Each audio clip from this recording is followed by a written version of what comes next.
In the early hours of Saturday morning, Venezuela's capital was rocked by explosions.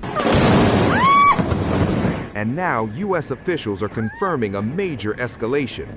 According to CBS News, U.S. President Donald Trump ordered strikes on sites inside Venezuela, including military facilities, as Washington sharply intensified its campaign against the government of President Nicolás Maduro.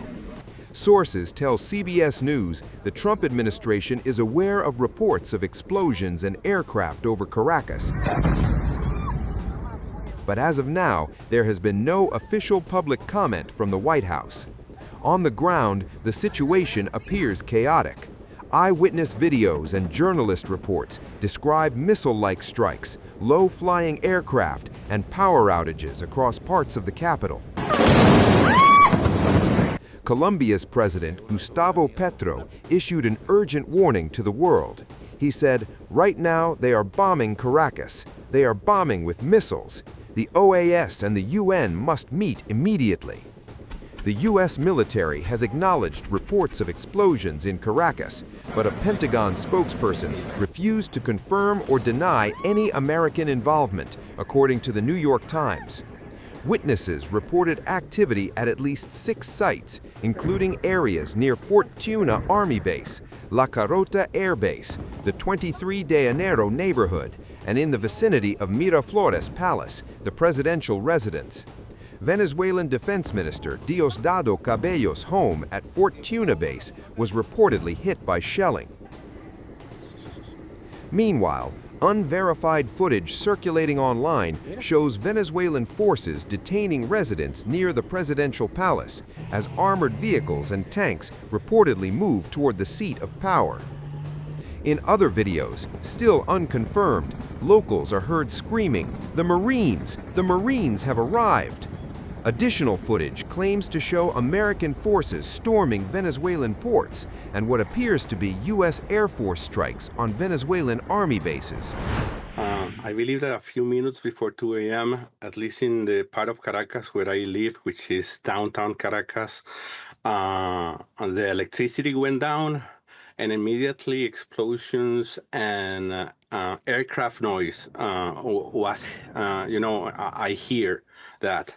A few minutes later, I managed to dress up and go outside, and we have been reporting live since that moment. As the videos spread, Caracas remains tense and the international community scrambling to respond. This would mark the most direct U.S. military action on Venezuelan soil in decades, following months of threats, naval deployments, and strikes tied to alleged drug trafficking networks. It's just past 3 a.m. in Caracas, the Venezuelan capital.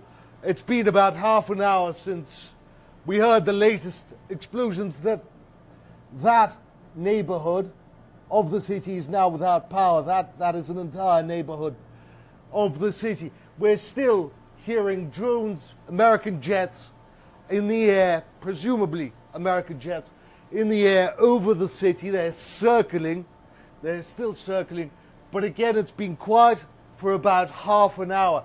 Before that, it was explosion after explosion, dozens of blasts targeting again the western outskirts of the city. We filmed several of those explosions. It's relatively quiet now. We aren't hearing sirens or anything such, but we know that these strikes, presumably by the United States, haven't just targeted these Caracas, but also La Guaira, for example, the coastal cities, port infrastructure, the airport that serves Caracas about 10-15 kilometers to the north of us, about a half-hour drive, again, along the coast of Venezuela. There was no warning, neither from the United States nor from the Venezuelan government. The day before yesterday, Venezuelans were celebrating the new year. Yesterday evening, 5 hours ago, the city was filled with families out, couples in restaurants, cafes, in parks, enjoying the night, enjoying the evening. And at 2 a.m., almost precisely, blast after blast, began targeting the Venezuelan capital, woke us up, woke the whole city up. There's been no confirmation yet, neither from the United States or from the Venezuelan government, about what these strikes targeted. Fatalities, perhaps casualties, civilians or otherwise, in the capital, to the north of the capital, along the coast. But again, American jets remain airborne over the city.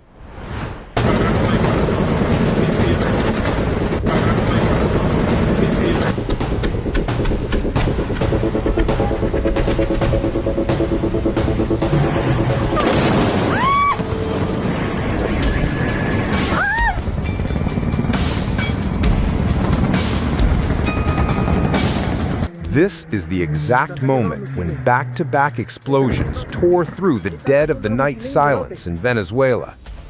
The night sky turned red amid the roars of fighter jets. A plume of smoke grips the skyline of Caracas, triggering fires on the hillsides. Around 2 a.m. in the morning on Saturday, low-flying aircraft were heard hovering around the Venezuelan capital, Caracas. RT News reported that Chinook helicopters were seen overhead Caracas. The footage shared by the Associated Press showed people in various neighborhoods rushed to the streets. Some could be seen in the distance from various areas of Caracas.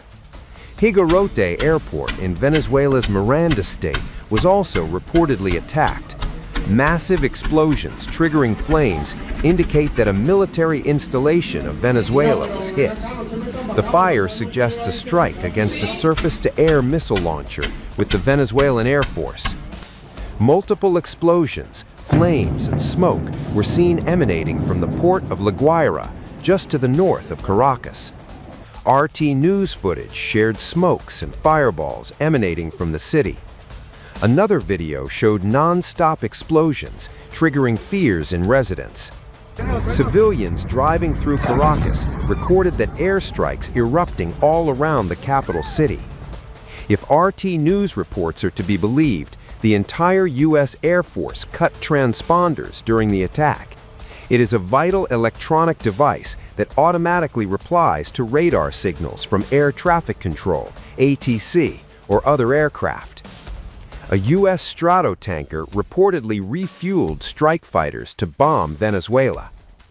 Reports say the U.S. military hit Venezuelan defense headquarters. Explosions and smoke can be seen near Fort Tiuna, which is home to the Venezuelan Ministry of Defense. This video reportedly suggests that Venezuelan President Nicolás Maduro and his troops fled the presidential palace and defense ministry. Panic and chaos erupting on the streets of Caracas following the strikes can also be seen.